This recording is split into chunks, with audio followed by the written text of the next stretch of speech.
Hey guys, Chris with Life and Real Estate, and today we're going to have that topic that I mentioned yesterday about that some people are going to love me for and some people are going to hate me for. Kind of like that whole Zillow thing that we just did not that long ago, right? Um, and that topic is going to be discount brokerages and the misconception that they're saving you money. Psst, they're not. And what they do to make their money, the majority of them anyway, and what it costs you as a seller or buyer. Um, it's more so on the seller side, so that's something to kind of think about. Um, but you still get hit similarly weighed, either whichever direction you're doing. So we're gonna go. I'm gonna list the big three is what we'll call them here. That's gonna be Zillow, Redfin, and Open Door. Those are the big three that own total 6% of the market share as far as um, what they do and cash offers and overall. So out of all the real estate transactions in the U.S., they own 6% of them total. So something to kind of bear in mind, and there's a reason behind that. So let's get into it here. So a lot of these discount brokerages are going to offer you this 1% commission or 0% commission on a lot of these for a sale or a buy. It just depends on what they're running at the time.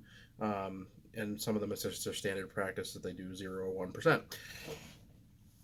So if they're only charging that much, how do they make their money if they have such a small percentage of the market share?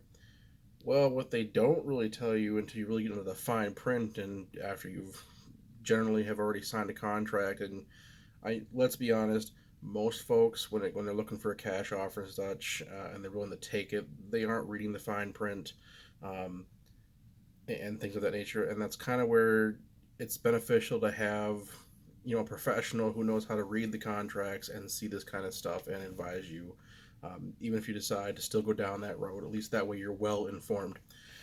So here's what they do. So they'll charge you the 1 or 0% depending what it is, which brokerage you're at, or cash offer program you're going into with them.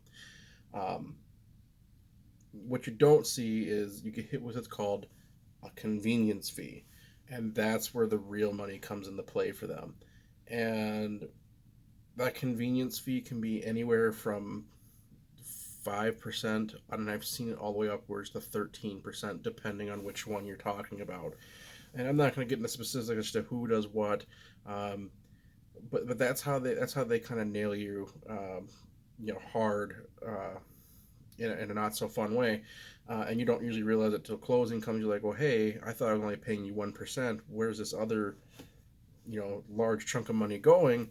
Well, if you would have reading the contract or the terms and conditions or whatever you want to call them, that's where that other 6, 7+% is going. So are they really saving you money? No, not really. Sometimes it costs you more to go with them than it would to just use a local uh, realtor or real estate agent.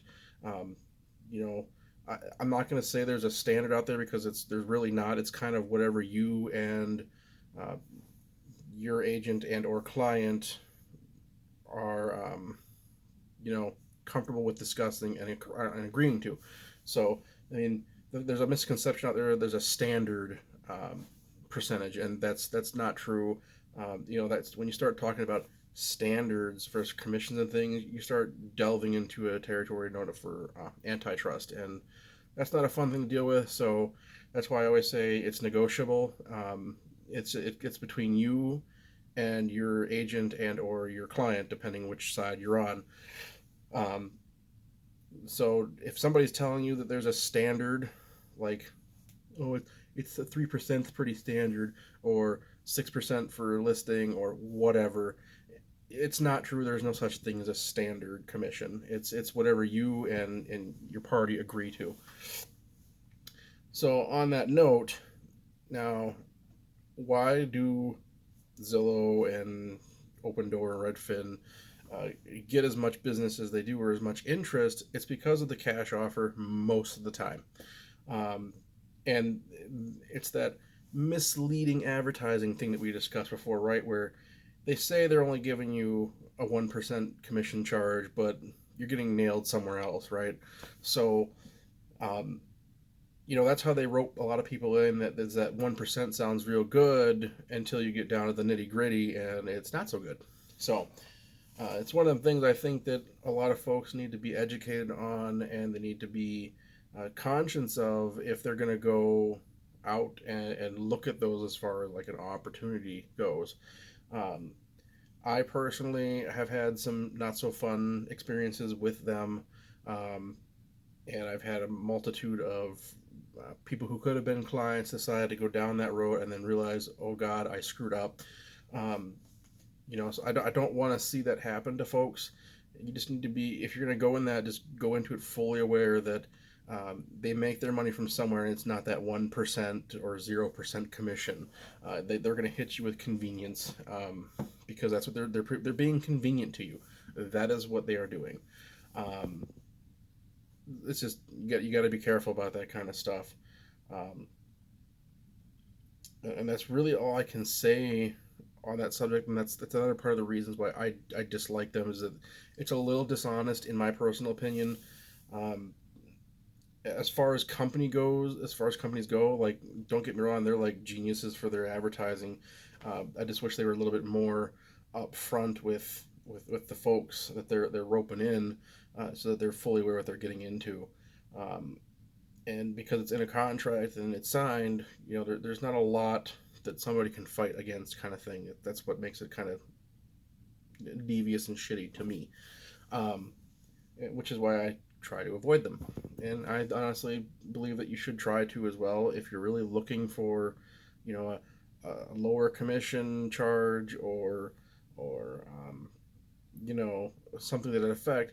You really need to discuss that with your agent, and just remember in doing so that most of the time you get what you pay for.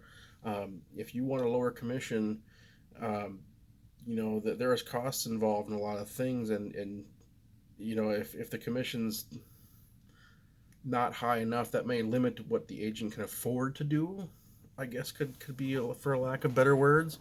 Um, because there's some marketing campaigns out there that they're a little pricey, but the end goal is to try and get your home sold one way or another, or help you find a home that you're looking for, and not so much think about the money.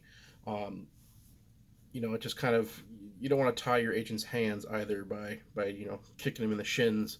um, and it's just one of those things, but everything's negotiable. So if it's a struggle because you think it's too much, or you don't think, uh, you don't think you're getting the value, um, for the price that the agent's charging, then you need to discuss that with the agent, and handle it from there.